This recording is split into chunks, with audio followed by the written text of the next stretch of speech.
Francia es el país de paso obligado en el continente europeo. Bajo esta condición, acoge en su red vial un significativo tráfico terrestre, lo que le ha exigido innovar distintas medidas en cuanto a seguridad del transporte se refiere.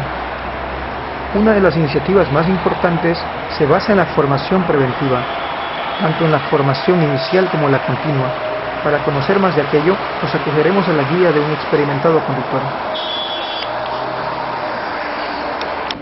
Jean-Pierre Bichot, je suis chauffeur routier actuellement en formation donc à l'ISTELI, donc ici. J'ai passé mon titre professionnel de chauffeur donc, il y a à peu près 9 ans. Donc c'est une formation qui est nécessaire déjà pour pouvoir conduire le camion et qui implique aussi une formation initiale minimum obligatoire. Cette formation s'est faite sur une durée de 7-8 mois donc, pour apprendre à manœuvrer les camions et apprendre tous les termes sur la réglementation sociale européenne qui est aussi nécessaire pour nous. La formación para los conductores, tanto la inicial como la continua, se estableció en Francia como una recomendación en 1995. A día de hoy, su práctica se ha extendido. Desde 2008 es una exigencia ineludible para todo conductor de la Unión Europea. Una formación completa y adecuada a la realidad actual consiste no solo en técnicas de conducción, sino también de conocimientos mínimos en logística, en ahorro energético y sobre todo en la sensibilización a las reglamentaciones y leyes de tráfico. Donc nous, au niveau de la conduite, nous sommes contrôlés par ce que nous appelons la carte du conducteur. C'est une carte qui a une durée de 5 ans, qui nous permet de voir tout ce qui est de temps de service, c'est-à-dire le temps de conduite, le temps de travail et le temps de coupure journalière obligatoire. La prevención es la columna vertebral en la seguridad del transporte terrestre. Para reforzarla se cuenta con diferentes medidas de control, entre las más importantes el taquígrafo y la carta de conductor. Donc soit nous avons cette carte conducteur, ou soit nous pouvons posséder avec des disques informatiques aussi qui sont incorporés dans le chronotachygraphe. Donc cette carte s'incorpore dans le chrono qui est ici, en position travail. Dès que le camion commence à rouler, il se met automatiquement en position route. Et donc il y a ensuite une autre position pour ce qui est du repos. Soit les coupures journalières, donc c'est-à-dire le soir, donc d'une durée minimum de 11 heures, ou soit pour les coupures intermédiaires pour les déjeuners, ou pour les coupures au bout de 4h30 de conduite.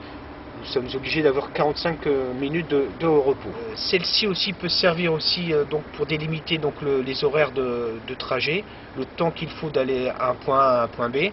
Elle sert également pour les contrôles physiques ou les contrôles par la gendarmerie. Elle sert ensuite à l'exploitation, c'est-à-dire au bureau, donc soit l'employeur, soit le chef d'exploitation, qui va retransmettre ça sur l'ordinateur pour déterminer, en ce qui me concerne, donc le plus facile pour moi, c'est donc tout ce qui est horaire de service pour la facturation, pour la feuille de paye. Los nuevos lectores son digitales. Sin embargo, como nos muestra Jean-Pierre, los antiguos taquígrafos analógicos aún están en servicio, aunque su uso está limitado a los vehículos matriculados antes de mayo de 2005.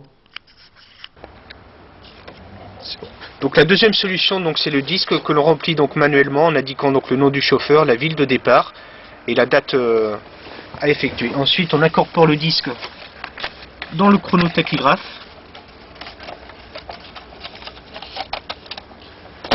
Voilà.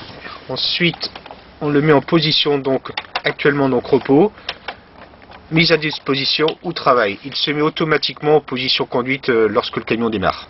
Voilà. En la actualidad, el modelo de seguridad vehicular francés es de los más avanzados.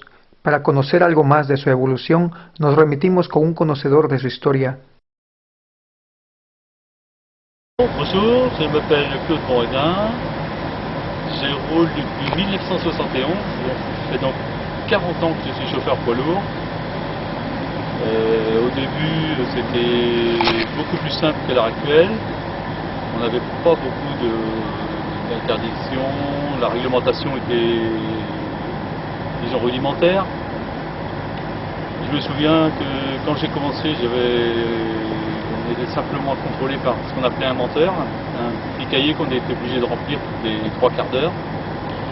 Et maintenant, on est passé au numérique, qui est beaucoup plus fiable et falsifiable.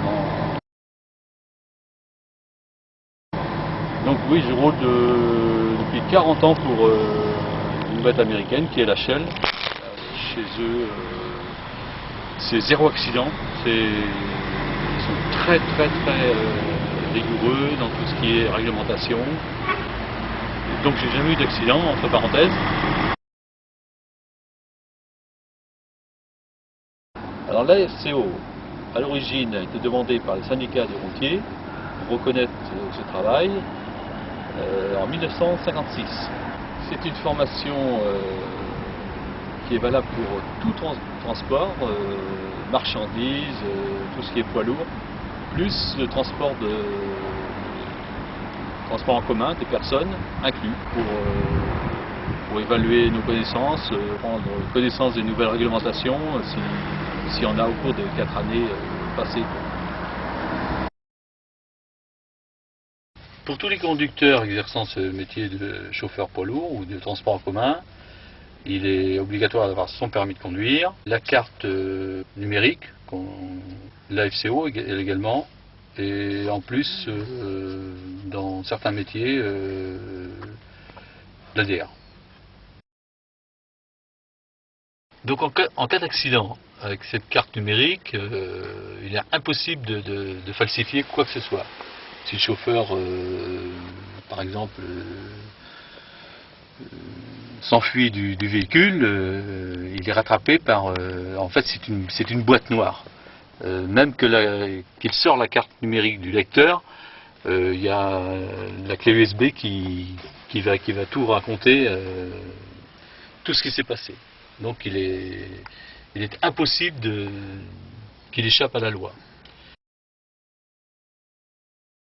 Alors sur les nouveaux véhicules, il y a quelques années, dès qu'on approche les 4 heures de conduite, nous envoie un signal lumineux et sonore nous disant qu'on arrive à la coupure.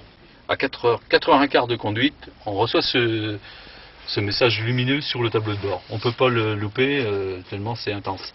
La réglementation nous dit qu'on peut conduire 9 heures par jour, 9 heures dans la journée, et on peut dépasser 2 fois dans la semaine, on peut faire une journée de 12 heures. Seulement 2 fois dans la semaine.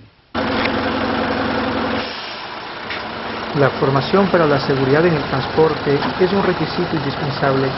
No obstante, todo dependerá del profesionalismo y compromiso de cada conductor para dignificar este oficio.